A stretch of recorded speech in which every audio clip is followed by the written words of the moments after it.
Well, hello, Canadian Campaholic here with a little bit of an opinion video, I guess you could say. Maybe you could call it an advice video. And it's on the subject of breathable covers for RVs. A viewer asked in the comments on a recent video whether or not I ever use a cover for my RV, and the answer is no. Now, because I tend to ramble in these videos, I've actually scribbled down some notes on paper to try and keep me to task here. But my honest take is RV covers, even the ones that claim to be breathable, are more trouble than they're worth, and the possible cons of using a cover, in my opinion, outweighs any possible benefits.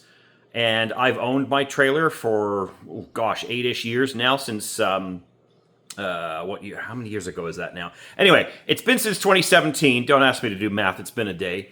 Late 2017, and I really haven't had any major challenges as a result of not using a cover. And I know people who have used covers with very mixed results. So the first reason I say that a cover is not necessarily a good idea is moisture. A lot of these covers claim to be breathable, but I would be cautious on that one unless they have some sort of really good ventilation built into them, and unless they're high end. They're very likely going to trap moisture in. So if it rains, if it's in the winter and it gets covered in snow and that snow melts, there's a very big risk that you're actually trapping moisture in underneath the cover and causing more of a problem in terms of leaks, mold, green growth, other things on the camper. So that's the first concern that I have about covers. The second concern I have is the abrasive nature of them. Unless they are incredibly well strapped on and tight, all of the buckles, all of the straps, any of the seams, as it's moving in the wind and just, the general airflow, especially in the winter months, when we get those big wind gusts, it's almost like sandpaper, and it's putting stress on your decals. You're getting stress on your paint work. If it's fiberglass, possibly scratching it. It's pulling on seals and corner edges and molding. And I think people underestimate just how abrasive a cover like that really can be to the surface of an RV if it's left on for an extended period. The other reason that I don't like RV covers, and I see this a lot, is people seem to think that they're bulletproof and that their RV is not going to get hurt. It's not going to have any leaks. It's going to be safe from, any dirt and debris, and it's a great thing. And they just cover up their camper and let it sit for extended periods. I'm not just talking the winter. I've even seen some people do this over the summer if they're not going to be camping for several months. Gives you a real false sense of security. You have to still pull that cover back a bit and get in the rig regularly, checking for signs of leaks, signs of any pests getting in, any weird smells. Like, don't just think, oh, it's set it, forget it, put a cover on it, and it's fine.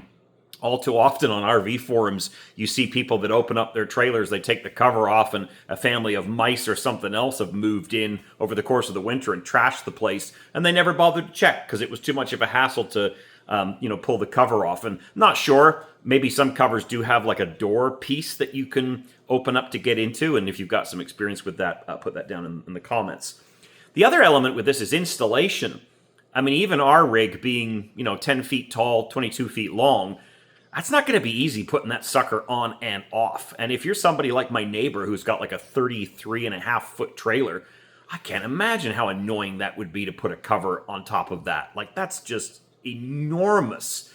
So installation, just to me, just doesn't really make it a worthwhile deal.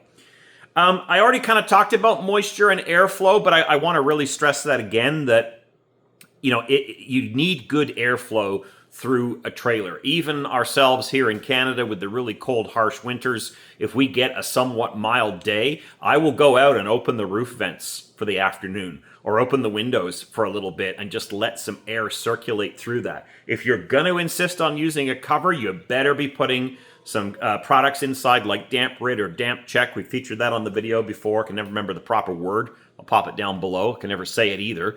But that's going to absorb any excess moisture out of the air.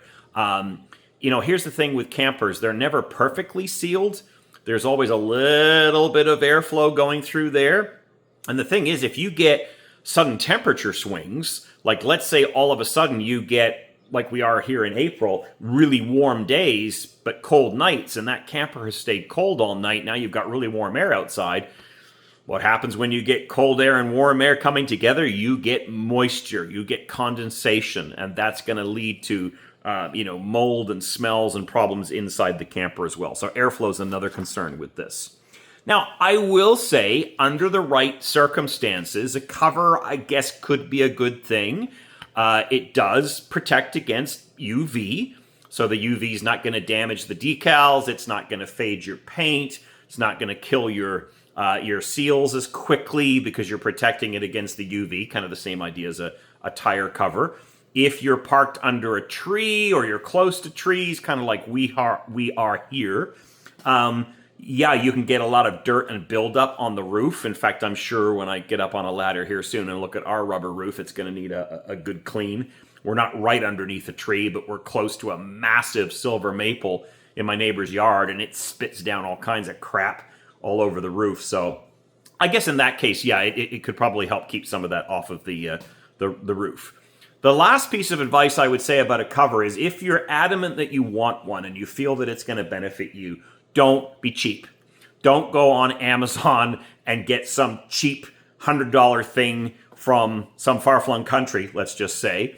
Definitely spend some money to get one that's really, really good. Make sure that it's got good ventilation, that it is an exact fit for your camper or as close as possible, not just good enough. Because if it's too loose and floppy, you go back to the abrasion situation we talked about before, being abrasive.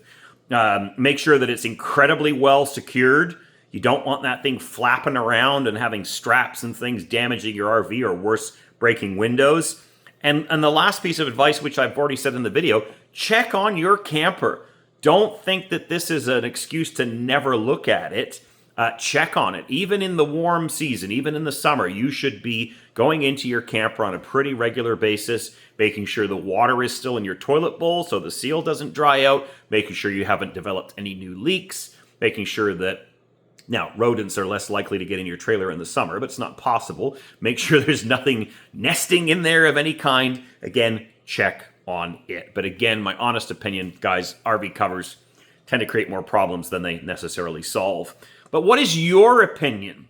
Do you own an RV cover? Have you had great success with it? Have you had challenges with it? Put those down below. Let us know what you think. Anyway, that'll be it for this video. Thanks for watching. We'll catch you in the next one.